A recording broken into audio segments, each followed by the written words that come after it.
The Forgotten Founders of America. The year was 1776. The air in Philadelphia crackled with tension as the Founding Fathers debated the final wording of the Declaration of Independence. Thomas Jefferson's quill scratched against parchment, weaving the ideals of freedom and democracy. But beyond the grand halls of the Continental Congress, far from the statues and history books that would later immortalize a select few, countless individuals risked everything to make the dream of independence a reality. Among them was Prince Whipple, a man whose name would never be etched in marble, but whose sacrifices were no less significant. Born in Africa and enslaved as a child, Prince was taken to America by a wealthy Portsmouth merchant, William Whipple, who would later become one of the signers of the Declaration of Independence. Despite his status as an enslaved man, Prince grew up absorbing the revolutionary ideals of liberty and justice. As war loomed on the horizon, William Whipple's involvement in the Continental Army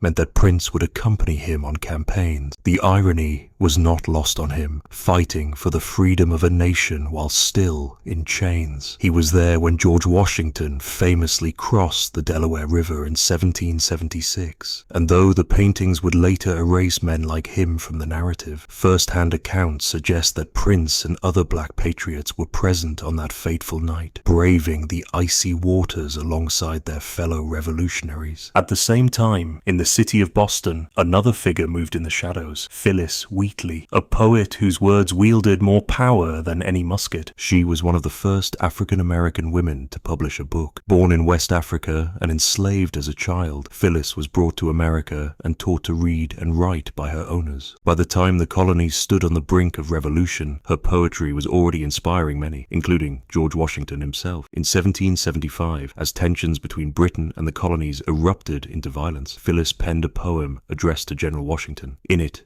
she portrayed the revolution as a divine struggle for liberty, encouraging the general to lead with wisdom and justice. Washington was so moved by her words that he invited her to visit him at his headquarters, an unprecedented honor for an enslaved woman. Though her name was not included among the signers of the Declaration, her poetry helped shape the revolutionary spirit of a young nation. Meanwhile, in the hills of the Mohawk Valley, another unsung hero prepared for war, Joseph Brant, a Mohawk leader and diplomat. Born Thayendanegea, Brant was a bridge between two worlds. Educated in British schools, yet deeply connected to his Iroquois heritage, he understood the stakes of the American Revolution, not just for the colonists, but for his own people. Unlike many others who blindly chose a side, Brant sought to protect the interests of the Iroquois Confederacy, knowing that no matter who won the war, Native American lands would remain at risk. Brant allied with the British, believing they were the lesser of two evils when it came to indigenous sovereignty. He led warriors into battle, fighting fiercely in the hopes of securing his people's future. Though he would later be vilified by American history books, his leadership and sacrifices were no less critical than those of the men drafting declarations in Philadelphia. As the revolution gained momentum,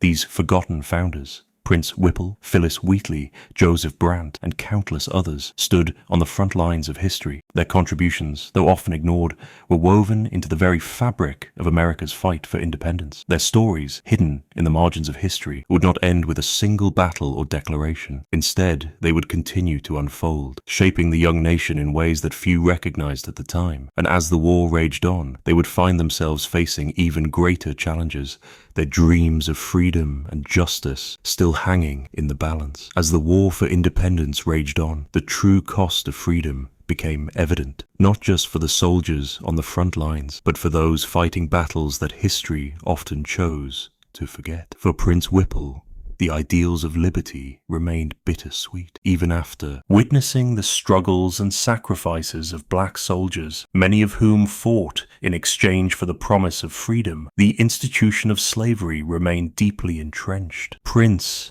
and other enslaved men who had fought valiantly alongside their white counterparts grew restless, realizing that their struggle was far from over. In 1779, he became involved in one of the earliest petitions for abolition, signing his name alongside other black men who had fought for the American cause. Their plea for equality was largely ignored, but their defiance laid the foundation for future generations who would continue the fight. Phyllis Wheatley, too, found herself facing obstacles greater than she had ever imagined. Despite the praise she received for her poetry, the color of her skin remained an unshakable barrier. Her book, published in England in 1773, had gained recognition among intellectuals, yet she struggled to find support in America. Even after gaining her freedom, she lived in poverty, unable to secure patrons who would sponsor her literary work. The revolution had inspired her words, but the world she lived in had not yet caught up with the ideals of liberty she so eloquently championed. Meanwhile, Joseph Brant watched as the promises made to his people